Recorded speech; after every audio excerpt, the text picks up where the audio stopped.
Hello friends, સ્વાગત છે તમારું ભાઈ કાસ્પોર્ટ મેજિક ગુજરાતીમાં અને હું છું ભવિકત। આજે તમારી સાથે એક નવા જ મસાલા નવી જ રીતના આપણે અહીંયા કને ગોવાર બટેટાના શાકની રેસીપી લઈને આવી છું। તો 2 બટેટા અને 250 ગ્રામ જેટલા ગોવારને આપણે પહેલાં બાફવા મૂકી દઈશું અને બફાય ત્યાં સુધી આપણે અહીંયા કને આદુ મરચાં અને ટામેટાની પેસ્ટ તૈયાર કરવાની છે। તો સૌપ્રથમ પહેલાં આપણે આદુ અને મરચાંને આપણે ઝીણા ક્રશ કરી લેશું। તો 2 જેટલું આદુ અને 2 નંગ જેટલા મેં લીલા મરચાં લીધા છે। જો તમે લસણ ખાતા હો તો લસણ અને આમાં ચોપ કરવામાં તમે જ્યારે અત્યારે આદુ મરચાં કરો ત્યારે લસણ પણ ચોપ કરી શકો છો।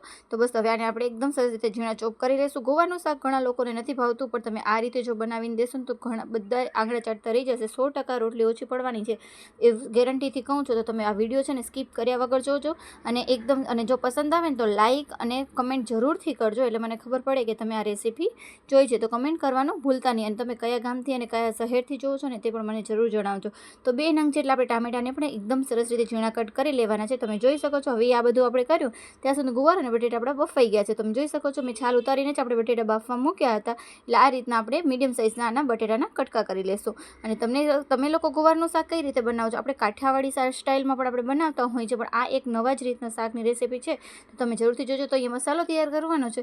તો અહીંયા કને અડધી ચમચી જેટલી હળદર, 2 ચમચી જેટલું લાલ મરચું, થોડુંક તીખાસનું પ્રમાણ મેં અહીંયા વધારે રાખ્યું છે, તમે ચાહો તો ઓછું કરી શકો છો। 1 થી 2 ચમચી જેટલું ધાણા જીરું પાવડર અને અડધી ચમચી જેટલો આપણે અહીંયા ગરમ મસાલો ઉમેરીશું। અને ખાસ ધ્યાન રાખવાનું કે આપણે જ્યારે મસાલો કરીએ છીએ ને ત્યારે જ આમાં અહીંયા આપણે મીઠું ઉમેરી દઈશું। એટલે જ્યારે પણ આપણે શાકમાં વઘાર કરીશું ને ત્યારે ધ્યાન રાખવાનું કે આપણે મસાલો પહેલાં જ આપણે આ મીઠું આમાં ઉમેરી દીધું। તો બધા મસાલાને એકદમ સરસ રીતે મિક્સ કરી અને આપણે પાણી એડ કરીશું અને એકદમ સરસ રીતે મિક્સ કરી દઈશું। તો આ મસાલો આપણો તૈયાર થઈ જશે। અને જો આ રીતે મસાલો બનાવશો ને તો વઘારમાં મસાલા પણ બળશે નહીં, અને ઘણી વખત આપણા મસાલા છે તે બળી જતા હોય છે। તો બસ તો આ મસાલો તૈયાર થઈ ગયો છે। તો હવે આપણે વઘારની તૈયારી કરીએ।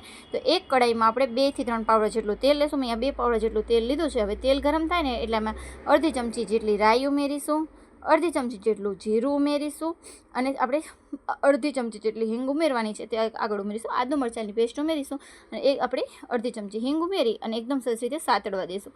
પછી આપણે આની અંદર ચોપ કરેલા ટામેટા ઉમેરવાના છે। તો બસ જો તમે જોઈશો આદુ અને મરચાં છે તે એકદમ સરસ રીતે સતરાઈ ગયા છે।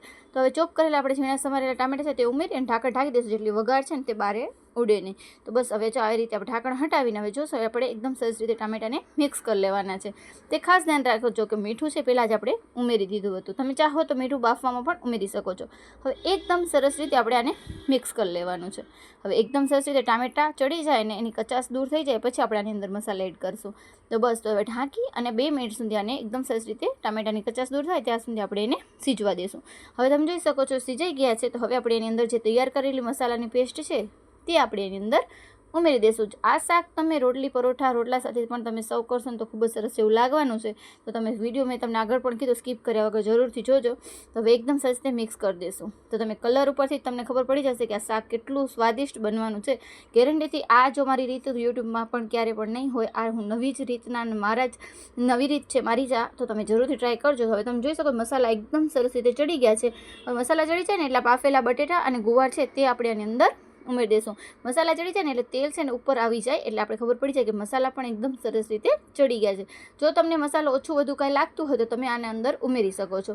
હવે એકદમ હળવા હાથે આને મિક્સ કરવાનું। જો આપણે એકદમ હળવા હાથે મિક્સ કરશું ને તો આપણા ગોવાર અને બટેટા છે તે ભંગાઈ નહીં છે, નહીં તો શાક છે ને છૂંદો થઈ જાય છે। હવે ગળપણ માટે આપણે અહીંયા 2 ચમચી જેટલી મેં ખાંડ ઉમેરી છે। જો તમે ચાહો ને તો આમાં ગોળ પણ ઉમેરી શકો છો। આ ગોવાર થોડુંક કડવું હોય છે તો આપણે અહીંયા કને એ ખાંડનો આપણે પ્રમાણ આ રીતે ઉમેર્યો છે, એનાથી શાકનું સ્વાદિષ્ટ અને બેલેન્સ એકદમ જળવાઈ રહેશે અને શાક એકદમ ખાવામાં ખૂબ જ સરસ બનવાનું છે।